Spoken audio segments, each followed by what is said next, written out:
네, 유튜브 시청자 여러분 반갑습니다. 일단 오늘 제가 해볼 컨텐츠는요, 그지 같은 영화 리뷰 1편입니다. 이 그지 같은 영화 1편이라는 게 뭐냐? 세상에 많은 그지 같은 영화들이 존재하지 않습니까? 스토리적으로나 장면적으로나 아니면 영화 자체가 그냥 최악인 영화들도 있고, 그래서 이제 제가 그거를 선정해가지고 리뷰를 하는 그런 컨텐츠를 해볼까 해요. 제가 생각해도 왜 이런 생각을 했는지 모르겠는데, 일단 뭐 썸네일에서 보고 오신 분들도 많겠지만은 오늘 리뷰할 그지 같은 영화 1편은요, 기니어피그 혈육의 꽃이라는 영화 리뷰입니다. 솔직히 이게 영화인지는 모르겠지만 일단은 뭐 자세한 스토리나 장면 묘사 이런 것들은 최대한 자제해서 유튜브 수준으로 좀 압축해서 설명을 하는 게 좀 더 낫다고 생각을 해서 한번 그렇게 해보도록 할게요. 일단 제가 이 영화를 꽤 오래전에 봤어요. 한 7년 전? 거의 7년 전에 봤기 때문에 영화의 대부분의 기억이 사라져가지고 한 번 더 봤습니다.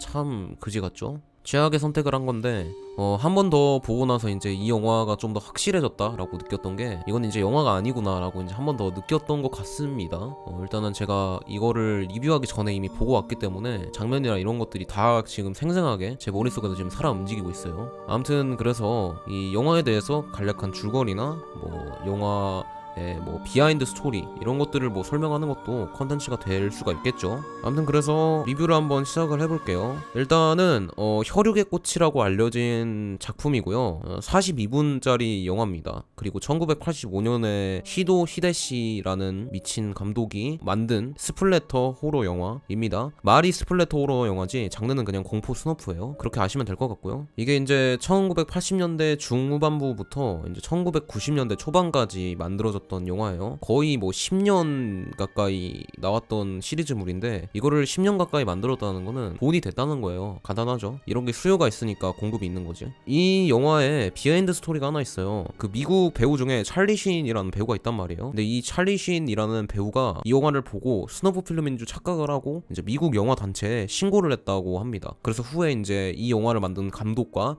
배우분들이랑 이제 오해를 풀고 뭐 대화를 나눴다는 그런 일화가 있습니다. 아무튼 이 일화를 제가 왜 설명을 드렸냐면은, 이게 진짜 스너프 필름으로 착각할 정도의 그런 영화라는 거죠. 그렇다는 거는 이 영화가 이제 엄청나게 고어하고 잔인한 장면들로 이루어져 있다는 뜻이잖아요. 그래서 이제 이 영화를 제가 이제 뭐 감상평이나 후기 이런 거를 찾아보려고 뭐 여러 가지 위키나 이런 거를 찾아봤는데, 이 영화가 이제 고어물을 좋아하는 사람들 사이에서도 좀 불호가 많은 영화라고 합니다. 고어물을 좋아하는 사람들도 이건 아니다 라고 말하는 영화 중에 하나가 기니어피그 시리즈라고 하고요. 어쩐지 이제 다음으로는 영화 스토리랑 전체적인 줄거리 이런 거를 제가 말을 해드릴게요. 이게 제가 줄거리가 없는 영화인 줄 알았는데 줄거리가 있더라고요. 뭐 일본 만화가가 이상한 소포를 받았는데 거기에 진짜 스너프 필름이 들어있었다고 합니다. 굉장히 극악무도하고 잔인한 영상이 들어있었는데 그거를 이제 실제로 보여줄 수가 없으니까 그 만화가가 재구성을 했다고 합니다. 한마디로 이제 만화가가 근데 솔직히 말해서 이거 전혀 영화랑 상관이 없어요, 스토리가. 그리고 이제 여러분들이 가장 궁금해하실 만한 게 이 영화가 어느 정도로 잔인하냐,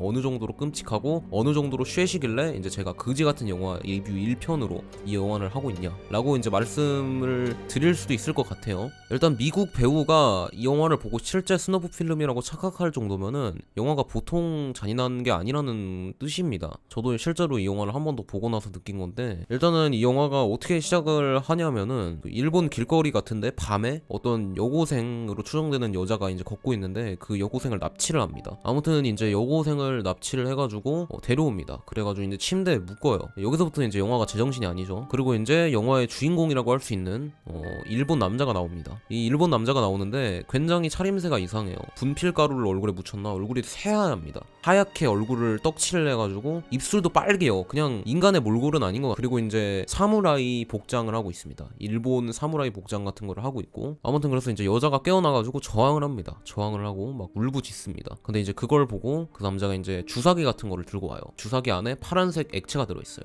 그게 뭔진 모르겠는데 아무튼 뭐 기절시키는 약물 같은 거겠죠. 그래서 그걸 이제 여자한테 딱 보여주면서 고통을 쾌락으로 바꿔주는 물약이다, 이딴 개소리를 씨부리면서 여자를 이제 기절시킵니다. 그걸 이제 여자 무릎에 나가지고 기절을 시켜요. 여자가 이제 기절을 합니다. 이렇게 하고 이제 남자가 이제 본격적으로 극악무도한 짓거리들을 펼치기 시작하는데, 일단은 영화의 전체적인 고어 장면은 자르고 썰고 베고 이게 거의 대부분입니다. 뭐 사지라고 하나요? 아무튼 사지를 이제 다 그런 장면들이 나오는데 이제 간단하게 말하면 인체 신비전 약간 그런 느낌이라고 보시면 될 것 같아요. 고어 장면이 진짜 엄청납니다. 이게 1985년 작품이라고 제가 말씀을 드렸잖아요. 이게 그 당시에 나온 작품임에도 불구하고 특수효과가 지금 나오는 영화보다 오히려 더 좋습니다. 너무 놀랐던 게 진짜 사람을 가지고 한 게 아닌가 싶을 정도로 특수효과가 진짜 와 이거는 진짜 기네스를 받아야 됩니다 진짜로. 그래서 막 손을 던지 뭐 발을 다리를 그런 장면이 나옵니다 영화에서 실제로. 그리고 이제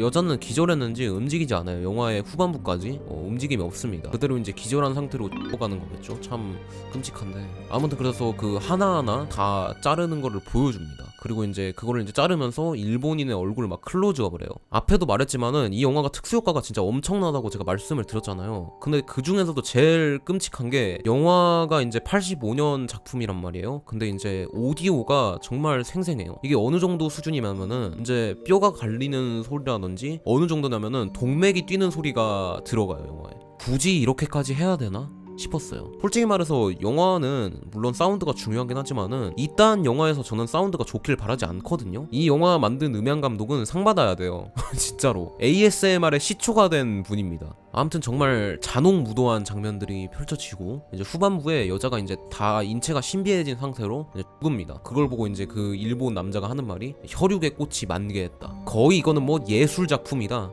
극찬을 합니다. 미친 새끼죠. 그러면서 이제 그 여자를 자기의 컬렉션으로 만들어요. 그래서 영화 후반부에 이 남자가 죽인 수많은 들을 보여줍니다. 그 장면이 진짜 이 영화에서 제일 끔찍한 장면입니다. 그 얼굴 주변에 다 부패해가지고 썩은 얼굴이나 뭐 주변에 막 구더기들이 막 들끓는 모습이라던가 진짜 이거를 솔직히 굳이 보여줄 필요가 있나 싶을 정도로 한마디로 이제 끝을 본 영화라는 뜻이죠. 이제 종합을 해보자면은 이 영화는 그냥 45분 동안 여자 한 명을 남자가 걸 보여주는 겁니다. 잔혹하고 하는 걸 그냥 45분 동안 보여준다고 보시면 돼요. 저는 개인적으로 이 영화가 다른 고어 영화랑 차별되는 게 분명히 있다고 생각을 해요. 이 영화는 일단 오락성을 목표로 만든 영화는 절대로 아니라고 생각을 합니다. 왜냐면은 오락성을 목표로 만든 영화라면은 이 고어 장면이나 이런 잔인한 장면을 영화의 스토리를 설명해주기 위한 재료로 써야 되거든요. 이게 무슨 말이냐면은 대표적인 고어 영화 중에 하나가 소우 시리즈가 있죠. 근데 왜 소우 시리즈가 극찬을 받았냐면은 이제 영화의 반전 스토리나 캐릭터 간의 서사도 있고 일단은 그리고 합당한 이유가 있어요. 소우는 범죄자 그리고 자신한테 해를 입힌 그런 갱생이 불가능한 범죄자나 그런 삶의 희망을 잃어버린 인간들을 주로 데려와가지고 죽음의 게임을 시킵니다. 그 중간에서 이제 고어 장면이 들어가는 거죠. 그래서 정당성이 있어요. 장면에 정당성이 있고 그리고 애초에 영화가 재밌습니다. 영화에 그리고 막 반전이나 이런 요소도 굉장히 잘 버무려져가지고 굉장히 맛있는 비빔밥 같은 느낌이 있기 때문에 그래서 이런 종류의 영화들이 이제 오락성을 목표로 둔 영화라고 저는 생각을 해요. 근데 이 기니어 피그 시리즈는 시종일관 그냥 고어 장면을 보여주는 것에 그쳤다고 저는 생각을 해요. 어떤 느낌이냐면은 소우 시리즈 같은 경우에는 고어 장면을 보기 위해서 영화를 보는 건 아니잖아요. 애초에 이 죽음의 게임에서 살아남냐 아니면 죽느냐 아니면 이 인물들에 대한 비밀이 밝혀지냐 안 밝혀지나 이런 것들을 굉장히 재밌게 보기 때문에 소우 시리즈가 재밌는 건데 이 영화는 그냥 지나가던 여고생 한 명 납치해와가지고 죽이는 게 다예요. 이게 영화의 전부입니다. 그렇기 때문에 정당성도 확립이 안 되고 대체 이 인물이 왜 이런 짓을 하는 건지 합리화가 안 되는 거죠. 애초에 잔인한 거 보여주려고 만든 영화에서 솔직히 정당성을 찾아야 되냐라고 물어보신다면은 그건 아니에요. 솔직히 만들어져서는 안 된 영화가 만들어진 겁니다. 일단 이 영화에 대한 이제 간략한 평은 10점 만점에 1점이고요. 솔직히 1점도 주기 싫은 영화라고 생각을 합니다. 그냥 영화가 아니라고 생각을 하는 입장이고 그리고 이제 고어씬의 강도는 10점 만점에 10점입니다. 개인적으로는. 그렇다는 거는 이 영화가 눈갱에만 집중된 영화라는 거예요. 눈 뜨고 볼 수 없을 만큼 잔인하다가 제 평이고요. 일단 스토리도 빵점이고 뭐 영화의 완성도도 빵점이라고 생각을 합니다. 핵 폐기물 같은 느낌이라고 해야 되나요? 아무튼 제 영화에 대한 간략한 평은 이 정도로 마치면 될 것 같고요. 다음에 또 얼마나 그지 같은 영화를 제가 또 리뷰하게 될진 모르겠지만은 아무튼 그지 같은 영화 1편 마치도록 하겠습니다. 이 영상이 이제 흥미롭거나 나름 재밌게 봤다면은 좋아요나 구독 한 번씩 눌러주시면 굉장히 감사드리겠습니다. 감사합니다.